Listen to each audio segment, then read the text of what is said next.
APDSC maths new syllabus 2026-27 chapter 1 అధ్యాయం 1 member system సంఖ్యామానము. మొదటి bit natural numbers అనగా సహజ సంఖ్యలు ఏ గుర్తుతో సూచిస్తారు? జవాబు ఎన్ అనే గుర్తుతో సూచిస్తారు. హోల్ నెంబర్స్ అనగా పూర్ణాంకాలు ఏ గుర్తుతో సూచిస్తారు? పూర్ణాంకాలను డబ్ల్యూ గుర్తుతో సూచిస్తారు. ఇంటిజర్ అనగా రుణపూర్ణ సంఖ్యలు దీన్ని ఏ గుర్తుతో సూచిస్తారు? జవాబు జెడ్ అనే గుర్తుతో సూచిస్తారు.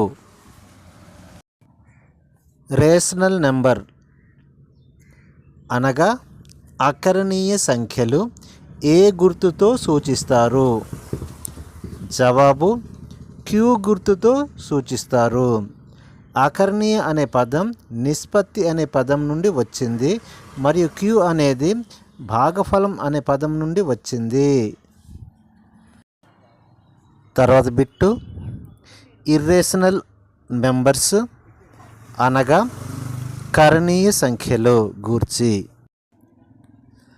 క్రీస్తు పూర్వం 400 సంవత్సరాల క్రితం గ్రీసులోని పైథాగరస్లో ప్రసిద్ధ గణిత శాస్త్రవేత్తజ్ఞుడు మరియు తత్వవేత్త పైథాగరస్ యొక్క అనుచరులు 400 BCలో అకరణీయ కాని సంఖ్యలను మొదటిసారిగా కనుగొన్నారు. పైథాగరస్ క్రీస్తుపూర్వం 569 నుండి క్రీస్తుపూర్వం 479 మధ్యకాలం వాడు. వీరి మధ్య కాలం ఎంత? 90 సంవత్సరాలు. తర్వాత బిట్టు రియల్ నెంబర్స్ అనగా వాస్తవ సంఖ్యలు. వాస్తవ సంఖ్యలను సంఖ్యారేఖపై ఒక ప్రత్యేక బిందువుతో గుర్తించవచ్చని మనం చెప్పగలం. అలాగే సంఖ్యారేఖపై ఉన్న ప్రతి బిందువు ప్రత్యేక వాస్తవం సంఖ్యను సూచిస్తుంది. అందుకే మనం సంఖ్యారేఖను వాస్తవ సంఖ్యారేఖ అని పిలుస్తాం. 1870వ సంవత్సరంలో ఇద్దరు జర్మన్ గణిత శాస్త్రవేత్తలు కాంటర్ మరియు డెడికైండ్ ఇలా చెప్పారు: ప్రతి వాస్తవ సంఖ్యకు అనుగుణంగా వాస్తవ సంఖ్య రేఖపై ఒక బిందువు ఉంటుంది మరియు సంఖ్యలోని ప్రతి బిందువునకు అనుగుణంగా ఒక ప్రత్యేక వాస్తవ సంఖ్య ఉంటుందని వీరు తెలియజేశారు. 1916 సంవత్సరం మధ్యకాలం వాడు. మరియు కాంటర్ కాంటర్ 1845 నుండి 1918 సంవత్సరం మధ్యకాలం వాడు. గ్రీకు మేధావి ఆర్కిమెడిస్ క్రీస్తు పూర్వం 287 సంవత్సరం నుండి క్రీస్తు పూర్వం 212 సంవత్సరం మధ్యకాలం వాడు. ఆర్కిమెడిస్ హై స్పీడ్ కంప్యూటర్స్ మరియు అధునాతన ఆల్గారిథమ్లను ఉపయోగించి ఒక విలువ 1.25 మిలియన్ల దశాంశ స్థానం వరకు లెక్కించాడు.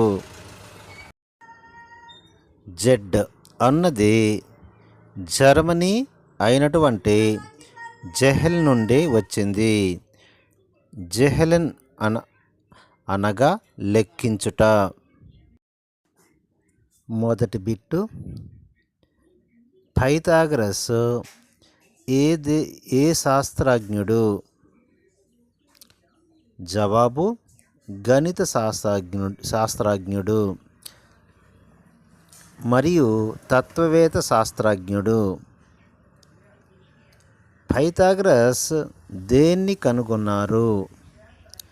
పైథాగరస్ కర్ణీయం సంఖ్యలను మొదటిసారిగా కనుగొన్నాడు.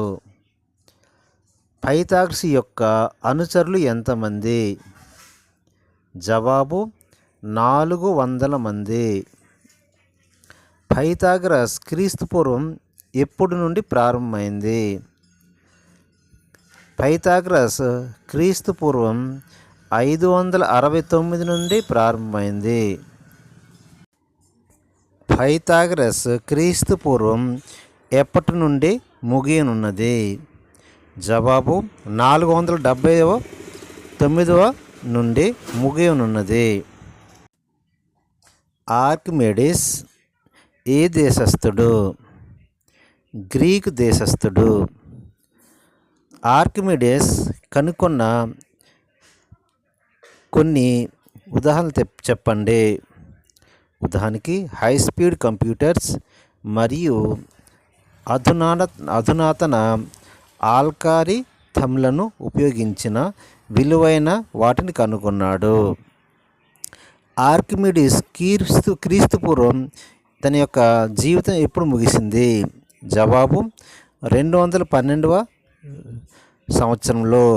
ఆర్కిమెడిస్ తన జీవిత ప్రారంభము 287వ సంవత్సరం నుండి.